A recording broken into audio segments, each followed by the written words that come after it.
Hello, and welcome back to another edition of That Green Vegans podcast.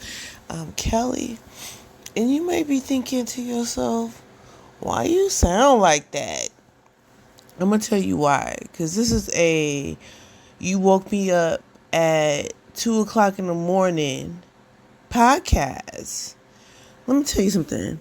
I just got off the phone. I got to work. I got to be up in 2 hours. I get up at 4 o'clock, right? But I think I'm going to sleep in a little later. I digress. You're not listening. That's going to be this podcast. You not listening. Look, don't ask me for advice.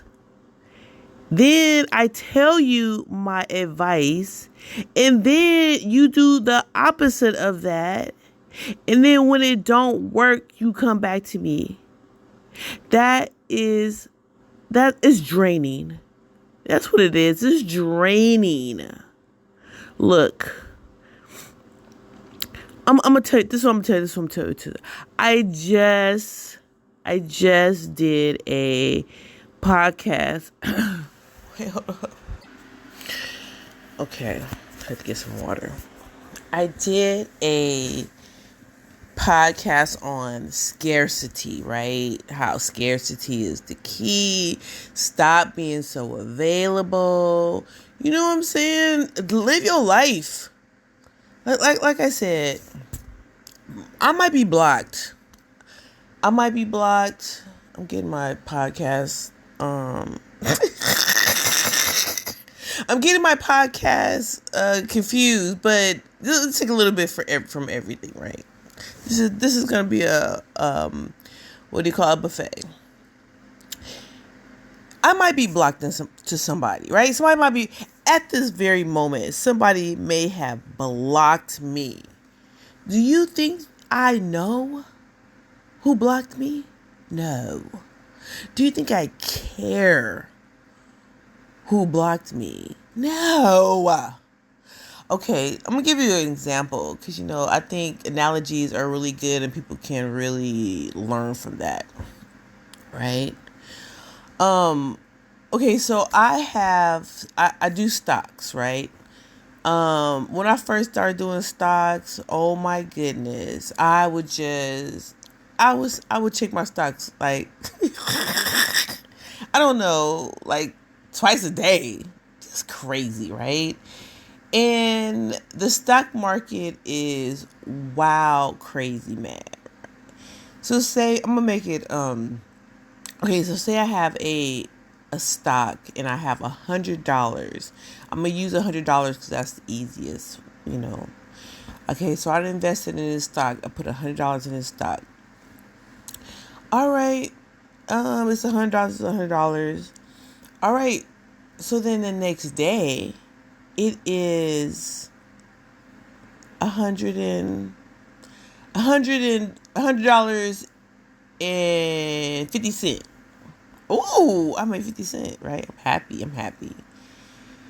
A couple days more later, now it's $105. I done made a $5 profit. I'm happy, right? Because, I'm checking. Every day I'm looking at this stock, right? I'm just so concerned about this stock.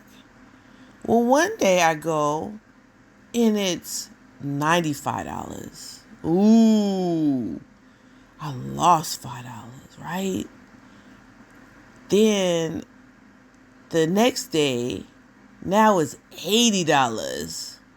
Ooh, oh my God, I'm losing. Should I pull out? Should I, what should I do? Like I'm losing money, right? And that's how life is. And that's how it is with people. Things change. The temperature changes. If you just always just worried, concerned, obsessed, just checking, you this is what's gonna happen, right? Now, that's how it is. Sometimes you're gonna be high, sometimes you're gonna be low. But if you continue to just look and pour, you're gonna make yourself crazy.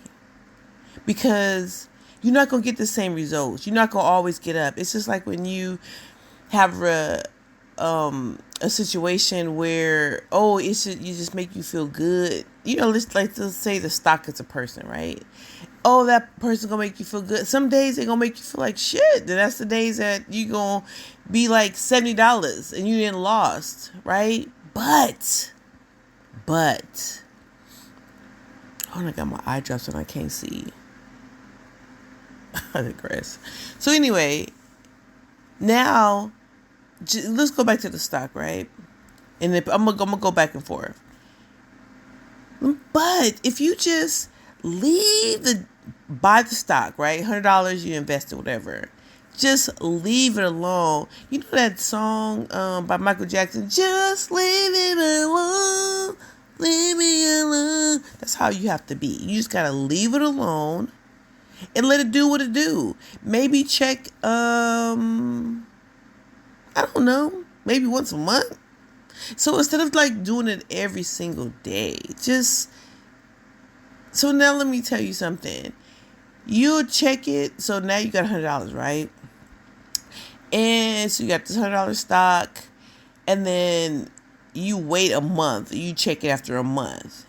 Now it is $120. I mean, I'm just making it up. $120. So now you happy because it's $120, right? Let me tell you something. Within that month, it's been high, low. It's been 100. It's been 80. It's been 90. It's been 75. It's been 105. Then it's dropped down, and it goes up and down. If you're always so concerned with it, you're gonna see the highs and lows, and that's gonna mess with your brain. Scarcity. Stop pouring and wasting time on somebody who is just emotionally just unavailable. Yeah. So we're back to a relationship. Look, the time and energy you put into somebody,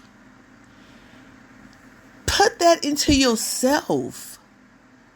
You know what I'm saying? Pour it into yourself and stop just putting everything into one dang on funky stock.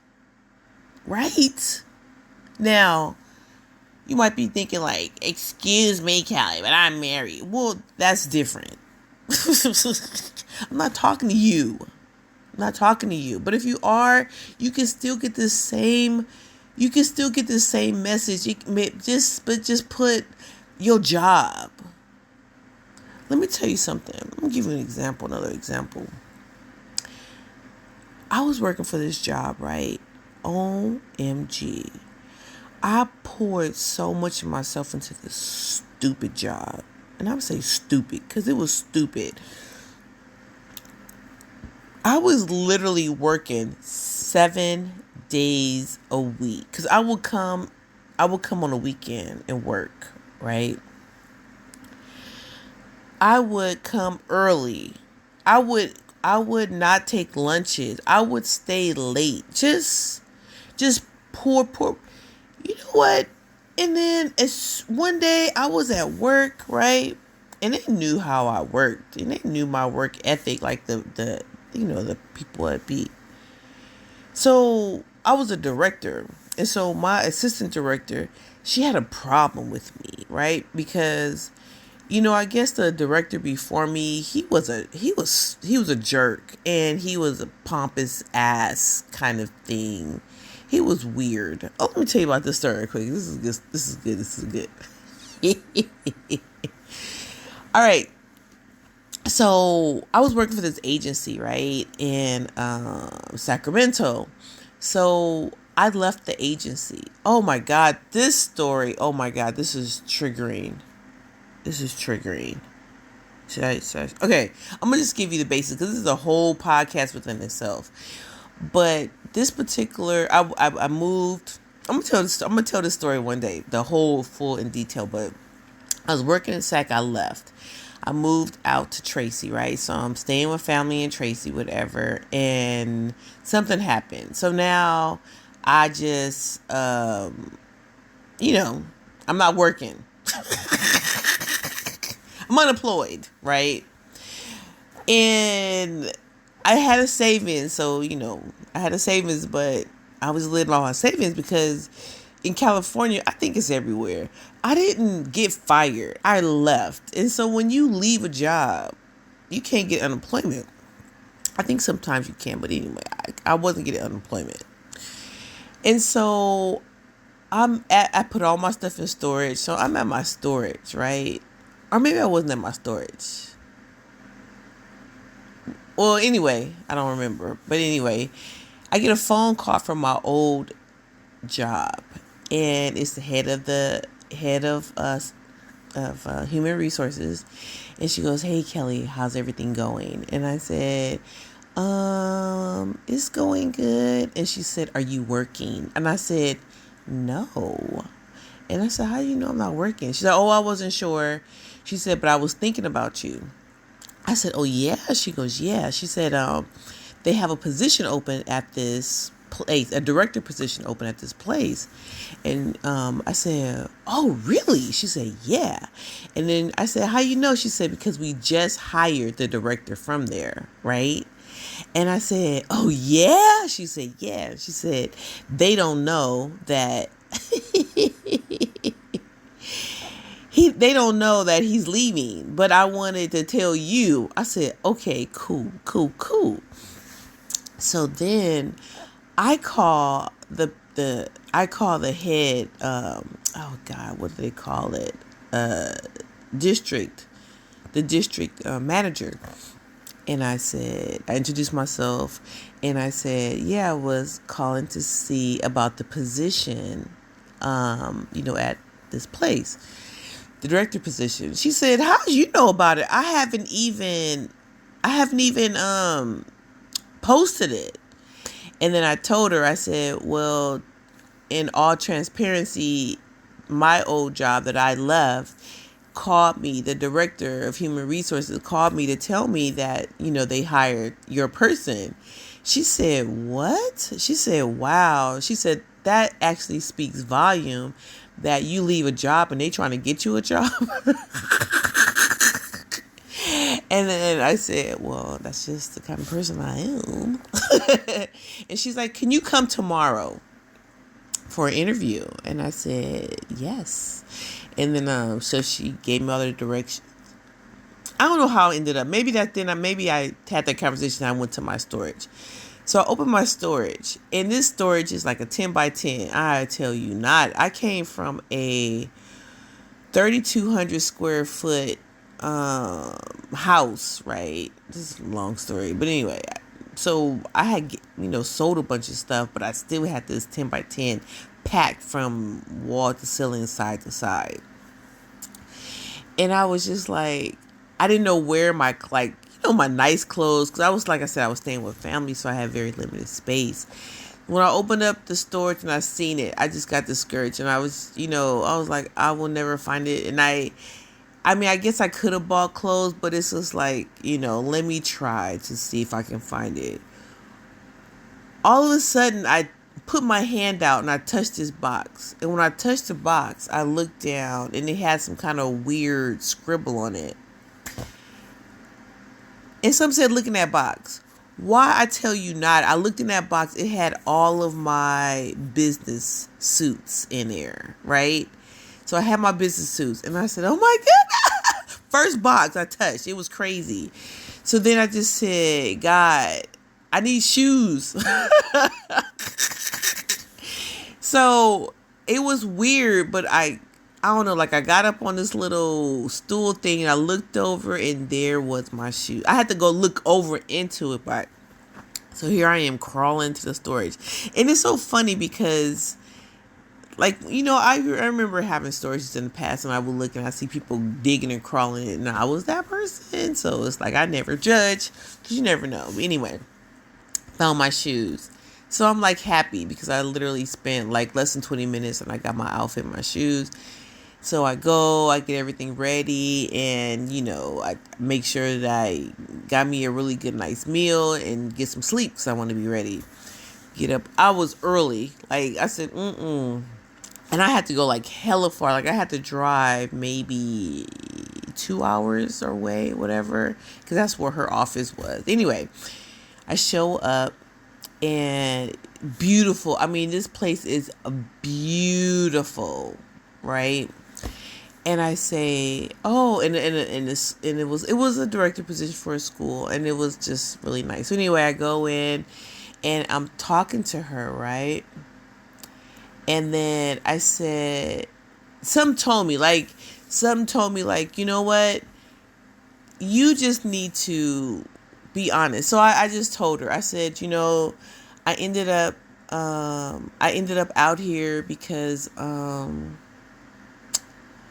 oh my goodness. I went through a divorce. I recently went through a divorce, and then like a month later, like my mother passes away, and that was that was a story, another story, another podcast story. But my mom passes away, and it was just so much. It was too much happening out there, and you know, I talked to some people who I know, and they said, you got to do you. So that's when I just said I need a fresh new start. And, well, no, that's not what happened. What happened was an opportunity came up, or I thought where an opportunity had came up. So I just, yeah, that was but anyway, I ended up with family. That I'll just put it that way.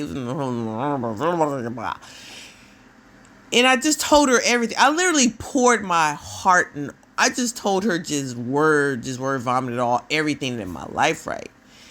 So then she was just like stone faced, and I'm thinking like, oh, I just effed up. I effed up because she's like, oh, she's an emotional wreck. All this stuff has happened to her. She looks at me. She blinks her eyes, and when she blinked her eyes, when I tell you, tears came on the side of her face. And I was like, are you okay? And then she was like, she said, I'm going through a divorce right now. And I was like, what? And she was showing me the pictures of her family, because she had pictures of her family everywhere, and her sons, and she was just saying all the stuff that was happening, and she was just saying how she lost her mother, and so here we are in this interview, both crying, trauma bond, just trauma. And I was just like, oh my God. So anyway, she was like, you got the job, F it. Because she makes the decisions. I was like, oh my goodness, okay, thank you. So she said, this is gonna be your, so I'm thinking like, oh, is this gonna be my school? This is beautiful, right? She's like, oh no, your school's in Vallejo. And if you're listening to this and you know about Vallejo,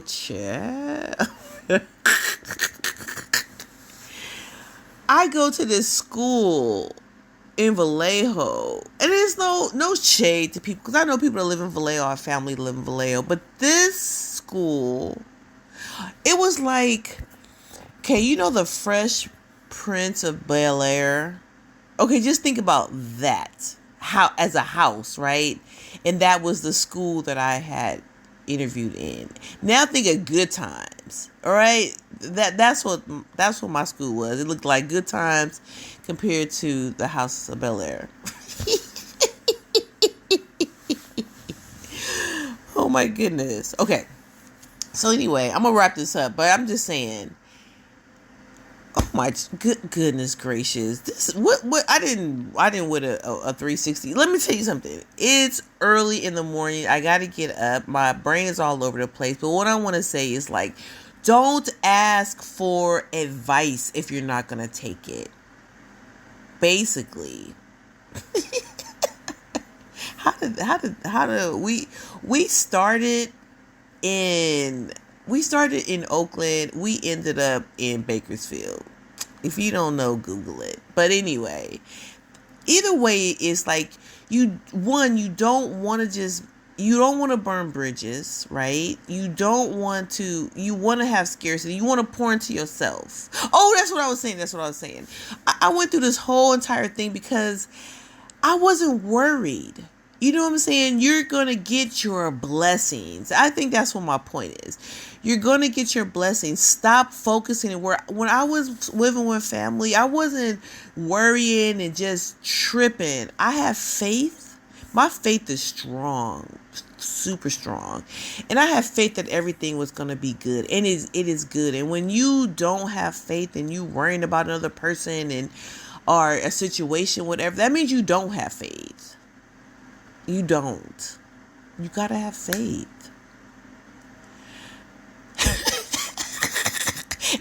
If you stuck around this long, thank you. But this is like I had to get this out, and I hope this don't sound too crazy, but yeah, just stop worrying. Everything is gonna be good. I think that's probably what my advice was. Don't worry. Stop obsessing and just pour into yourself. And you won't even know what's happening over there because you're over here thriving. So before I go, I just want to say, if no one's told you today that they love you, I love you. Now go out there and be great. Bye.